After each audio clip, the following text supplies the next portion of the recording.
Get ready. Three, two, one, start. Mr. Deputy Speaker, Sir, I am very grateful to the honorable members who have made their observations on the budget while taking the opportunity of making a few observations on it. Nobody can claim that this is a budget where there is no deficiency, that this is an embodiment of perfection, and it has been possible for us to do whatever is needed for the betterment of the economic situation in the country. At the same time, it has been very correctly pointed out that in a situation like ours, the finance minister had little option, or rather very little space for accommodation to provide a budget on the one hand, keeping his eyes on the need of growth, and on the other to see that the peculiar economic situation which has been created as a result of constant demand does not deteriorate further. In view of that, it has been admitted by almost all the speakers, including the distinguished leaders of the opposition, that an increase of the order of 31% in the plan outlay would go a long way and would create an investment climate which would ultimately be beneficial for the country. Now, while making these observations, he expressed his doubt whether the unbridged gap on the revenue side would create further instability factor on the price front. Keeping in view the situation as it is today and the economic disciplines and various measures which we have resorted to, perhaps we can modestly claim, unless certain external factors come into the picture, it would be possible for us to maintain the price stability as it is today, and at the same time as it has been expressed by the finance minister in his speech, by reducing the taxes both on direct and indirect side, the total revenues of the country would not be reduced. Para.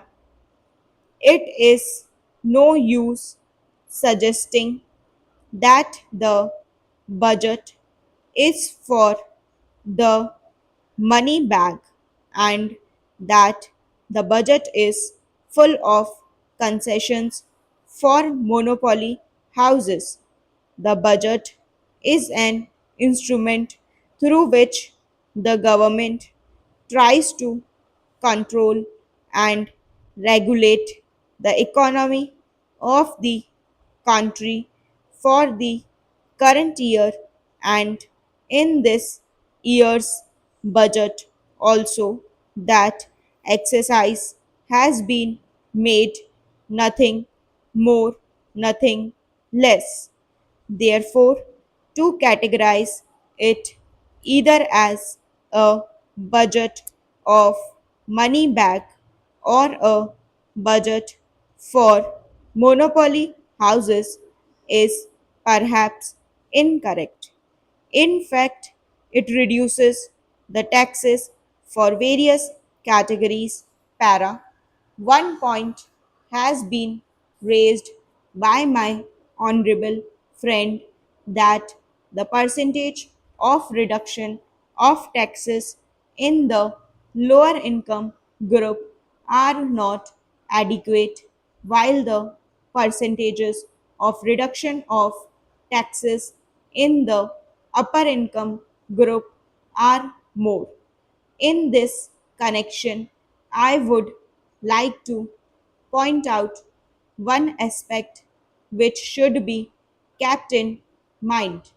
If we come to a conclusion that taxation is the only instrument of doing away economic disparity, perhaps it would not be correct. There are certain other factors which must be taken into account in this respect. In a developing economy like ours, no doubt taxation is a very important instrument of doing away economic disparity, but at the same time there are certain other factors which also contribute for making the desired goal, such as investment policy, industrial licensing policy, and there is no denying the fact that for the last few years the government is trying to concentrate on those fronts. Therefore, when certain tax rates have been reduced, it would not be correct to come to a conclusion that we have given up our idea of doing away economic disparities which prevail in the society. Para. I would like to submit that the basic objective of our taxation system is progression in the rate of taxes.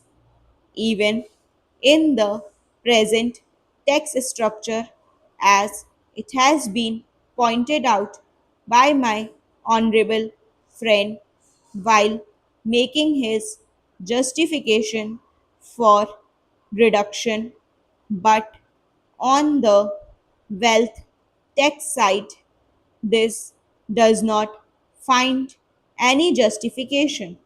Some people may be wondering why we cannot have a higher percentage of taxes. Sir, from the experience that we have gained during all these years, it has been established that a higher rate tax at a certain stage becomes counterproductive. There is no denying the fact that the rate of tax for income of over 90%. That does create distortion not only in one form but in many directions. That does not mean that if somebody has acquired income or wealth up to a certain level, he does not acquire wealth anymore. But what happens is that he does acquire wealth, but that wealth or income is not brought into the books, as a result of which all such vulgar expenditure is going on.